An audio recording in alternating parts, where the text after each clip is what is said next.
Hai cuan-cuan people, setelah kemarin gue udah bahas mengenai Solana yang akan mengeluarkan smartphone buatan mereka, tapi apa lo tahu siapa sih orang di balik Solana ini? Bagaimana dia bisa berkembang hingga tahap ini? Penasaran? Langsung aja kita bahas lebih dalam mengenai Anatoly Yakovenko, seorang otak di balik Solana. Let's talk about the VIP session today.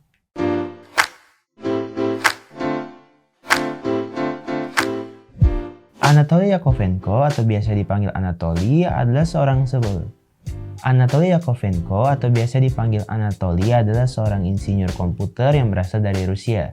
Beliau ini merupakan salah satu tokoh penting dari pendiri proyek Solana. Sebenarnya nggak banyak informasi yang bisa gue dapetin mengenai Anatoly, karena dia menutup informasi mengenai latar belakangnya, di mana dan kapan dia lahir, serta keluarganya. Yang bisa gue dapatkan ada masa kecilnya. Dia tinggal di Uni Soviet di mana Ukraina berada sekarang. Orang tua Anatoly diketahui merupakan generasi pertama imigran dari Uni Soviet. Uniknya, dia memiliki sebuah obsesi yang tidak biasa pada anak seumuran dia. Anatoly kecil sangat terobsesi dengan komputer sejak usia 5 tahun. Hal ini membuat orang tuanya kebingungan karena hobi dan ketertarikannya di bidang ini bisa dibilang sangat jarang ada kan? Tapi walaupun mereka tidak terlalu paham dengan apa yang dilakukan oleh Anatoly, mereka sangat bangga dengan semua prestasi yang didapatkan oleh Anatoly. Setelah lulus dari sekolah menengahnya, dia pindah ke Amerika untuk berkuliah. Dia mengenyam bangku perguruan tingginya di Universitas Illinois dan memperoleh gelar dalam ilmu komputer pada tahun 2003. Kehidupannya di Uni Soviet pada tahun 80-an sangatlah berbeda dengan Amerika. Walaupun adanya perubahan politik yang sedang berlangsung, tapi Anatoly tumbuh dalam lingkungan yang stabil dan bisa hidup dengan baik di Amerika. Asal lo tahu, University of Illinois Chicago atau UIIC merupakan institusi penelitian negeri berperingkat tinggi. UIC merupakan salah satu dari universitas terbaik di dunia. Universitas ini berada di peringkat ke-18 oleh Times Higher Education Young University Ranking pada tahun 2015. Cerdas sekali bukan? Anatoly bisa masuk ke universitas tersebut. Setelah lulus, dia pindah ke San Diego untuk mulai bekerja di berbagai perusahaan startup. Dan pekerjaan terakhirnya sebelum dia mendirikan Solana adalah Qualcomm, sebuah perusahaan yang membuat semikonduktor dan perangkat lunak, serta menyediakan jasa terkait teknologi nirkabel. Di perusahaan ini dia memiliki tugas untuk memimpin bagian pengembangan sistem operasi. Karirnya di Qualcomm ini bisa dibilang sangat mulus karena dia cepat naik jabatan menjadi manajer insinyur staf senior pada tahun 2015. Kemudian, jalur profesionalnya bergeser ke posisi baru sebagai insinyur perangkat lunak di Dropbox. Selain itu, dia memiliki berbagai pencapaian. Contoh karya yang pernah dia buat dan terkenal adalah pengembangan komponen server push-to-talk, sistem operasi Brew, mengaktifkan perangkat telepon Tango pertama, kamera 3D telepon pertama, dan lain-lain. Dia memiliki ketertarikan pada cryptocurrency digital dan teknologi blockchain, mulai fokus pada sektor-sektor ini. Pada tahun 2017, dia memiliki ide untuk mengerjakan sebuah proyek yang nantinya akan terwujud sebagai Solana. Idenya ini muncul ketika Bitcoin diluncurkan. Dia menyadari untuk membuat sebuah sistem keuangan terdesentralisasi dan blockchain yang lebih mudah tanpa formalitas dokumen tambahan. Jadi dia mencari tahu caranya dan akhirnya mendirikan Solana. Idenya ini dikerjakan bersama rekannya dari Qualcomm yang bernama Greg Fitzgerald. Dan mereka mendirikan sebuah proyek yang disebut Solana Labs. Greg merupakan seorang British business eksekutif yang lahir di Barry Vale, Glamorgan, Wales Selatan.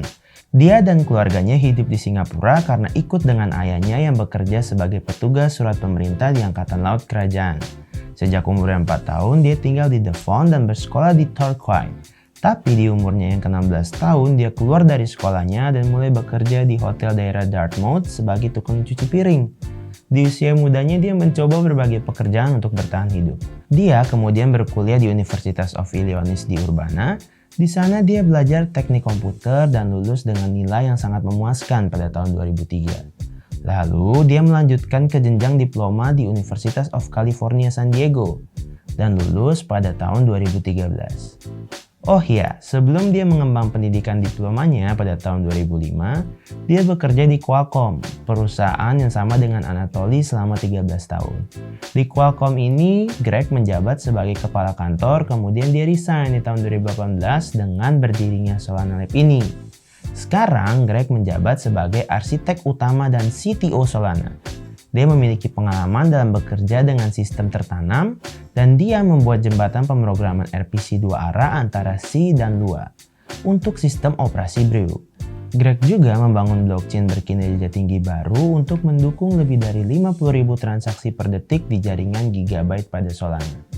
Anatoly, Greg, dan beberapa kawan-kawannya mulai menjalankan proyek sampingan untuk membangun perangkat keras ke pembelajaran mendalam. Dan untuk mengimbangi biaya penyiapan semua unit pemrosesan grafis yang digunakan, keduanya mulai menambang kripto. Sejarah pun mulai tercatat di tahun itu. Program itu awalnya bernama Loom, tetapi proyek berbasis Ethereum yang disebut Loom Network ini melakukan rebranding. Nama barunya ini tercipta pada saat itu. Anatoly dan beberapa rekan pendirinya berselancar di pantai Solana di California. Anatoly mengatakan bahwa banyak perusahaan telah menamai diri mereka dengan nama tempat di negara bagian Amerika. Setelah terjadi perdebatan untuk mencari nama baru untuk Loom, mereka akhirnya memutuskan Solana sebagai rebranding dari Loom. Solana akhirnya diluncurkan pada tahun 2020 dan ternyata berkembang sangat pesat yang kemudian menjadi sorotan publik pada tahun 2021.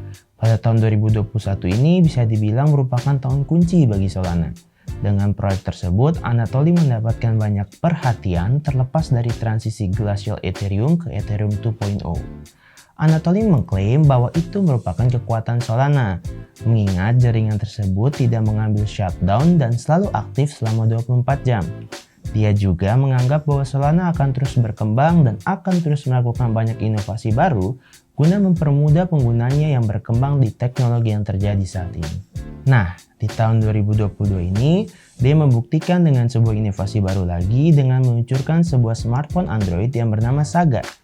Dengan perkembangannya ke arah smartphone ini, Anatoly yakin dan tetap optimis pasar kripto akan semakin meningkat. Gimana pendapat lo tentang tokoh di balik Solana ini? Semoga The VIP Session kali ini bisa memberikan motivasi dan informasi yang dapat diterima baik buat lo dan semuanya. Jangan lupa untuk terus mengikuti konten-konten baru dari CCN Indonesia biar lo gak ketinggalan berita tentang dunia cryptocurrency. Sampai ketemu di video kita selanjutnya ya. Bye bye cuan-cuan people.